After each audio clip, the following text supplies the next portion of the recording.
அனைவருக்கும் மாலை வணக்கங்கள். துலாம் என்கின்ற அந்த வீடு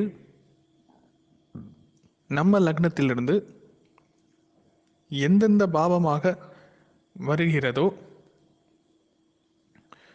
அந்த பாவத்தின் மூலம் நம்மால் இந்த உலகத்தை, உலகில் உள்ள மனிதர்களின் எண்ண ஓட்டத்தை, மனிதர்களின் குணாதிசயத்தை, மனிதர்களை கையாள்வது எப்படி என்கின்ற அந்த தத்துவத்தை, அந்த திறனை பெற்றுவிட முடியும். அதை பேஸ் பண்ணி நம்ம நிறைய காம்பினேஷன் பார்த்துருக்கோம். ஒரு லக்னம்னா நம்ம பார்த்துட்டு வந்துட்டுருக்கோம். துலாம் என்கின்றது தராசு ராசி. அதனால் அது ஒன்றை பெற்றுக்கொண்டு தான் இன்னொன்றை தரும். அதை நம்ம பார்த்தோம்.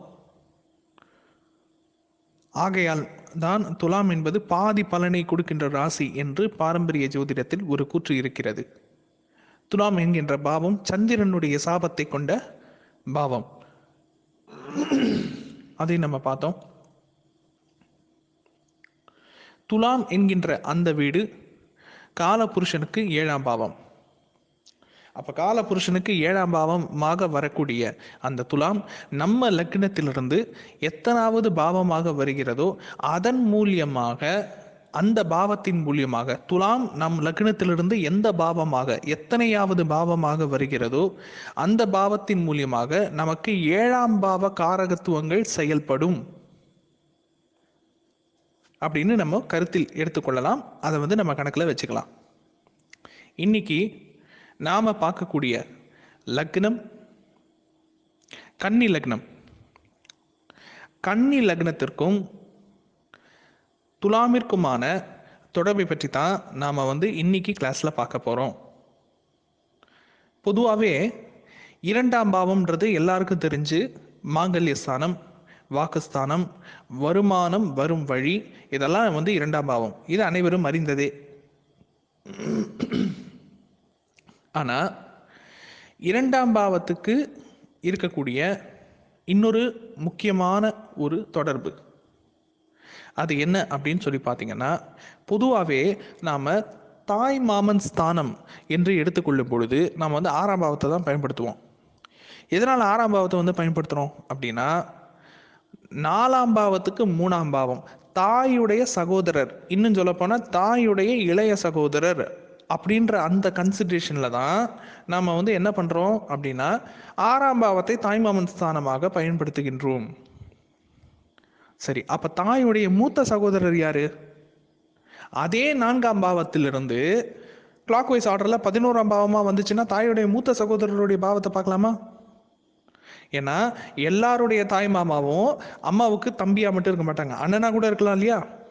அப்ப தாயுடைய மூத்த சகோதரரை தெரிந்து கொள்ள பயன்படும் பாவம் 4 to 11.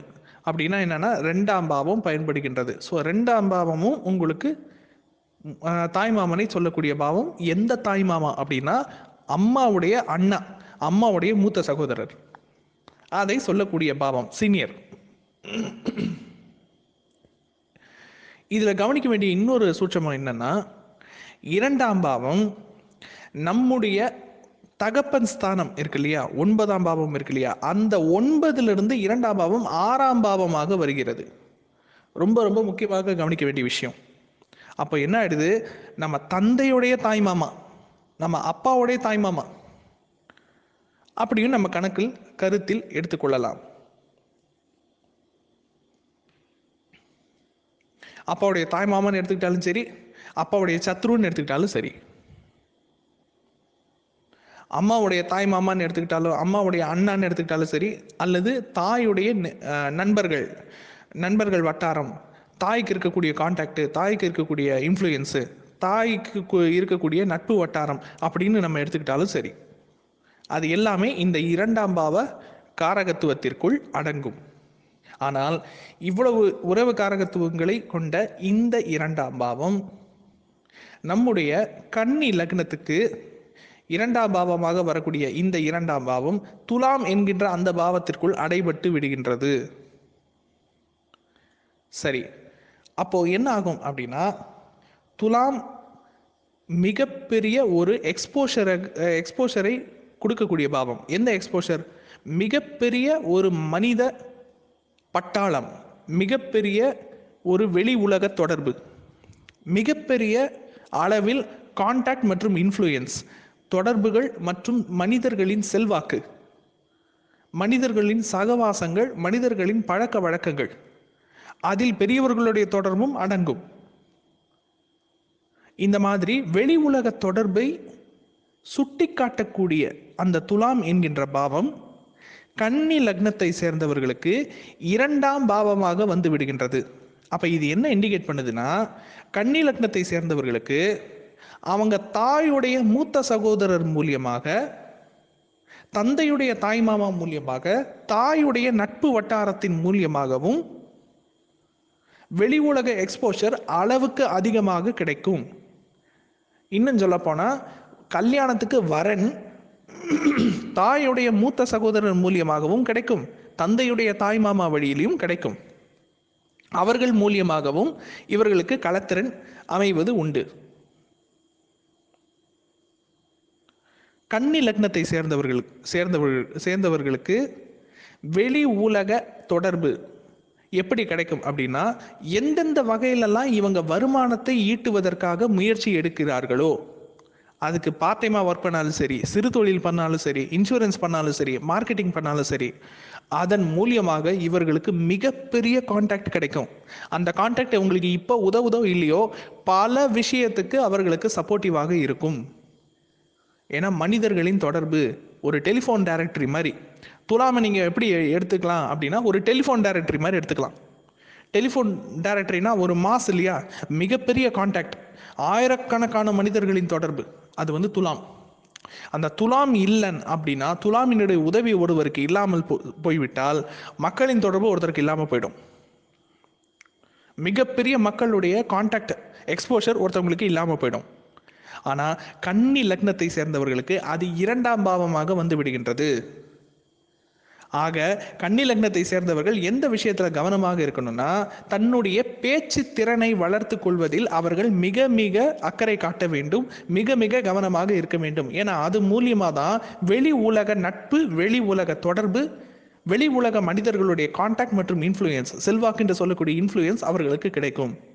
அது அவர்களுடைய வாழ்க்கைக்கு பயன்படுவதோடு மட்டுமல்லாமல் அவர்களுடைய பரம்பரைக்கு, குடும்பத்துக்கே பயன்படும். ஏன்னா வெறும் பணம் சம்பாதிக்கிறது மட்டும் நமக்கு வந்து சொத்து கிடையாது. கான்டாக்ட்ன்றது மிகப்பெரிய சொத்து, தகவல் தொடர்புன்றது மிகப்பெரிய சொத்து. இது தகவல் உலகம், இது தகவல் யுகம். ஸோ அறிவு தான் இங்கே சொத்து.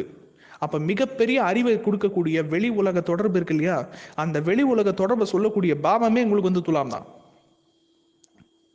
அப்போ அந்த துலாம் என்ற பாவத்தை ஆக்டிவேட் பண்றது மூலியமா பல பிரச்சனைக்கு நமக்கு தீர்வு கிடைக்கும். பிரச்சனைக்கு தீர்வு சொல்ற பாவமே துலாம் தான். ஏன்னா நமக்கு தெரியாத பல விஷயங்கள் பல பேருக்கு தெரிஞ்சிருக்கலாம். நம்மளால முடிக்க முடியாத பல காரியங்கள் பல வெளியாட்கள் மூலியமாக முடிக்கலாம். அப்ப அதுக்கு துலாமினுடைய உதவி அவசியம் தேவை. அந்த துலாம் நம்ம லக்னத்திலிருந்து எந்தெந்த பாவமாக வருகிறதோ அந்த பாவத்தை ஆக்டிவேட் செய்வதன் மூலியமாக, அதன் மூலியமாக நமக்கு வெளி உலக தொடர்பு அளவுக்கு அதிகமாக கிடைக்கும். ஆக கன்னி லக்னத்தை சேர்ந்தவர்களுக்கு வெளி உலக தொடர்பு எப்படி கிடைக்கும்னா, வாக்குஸ்தானத்தின் மூலியமாக கிடைக்கும்.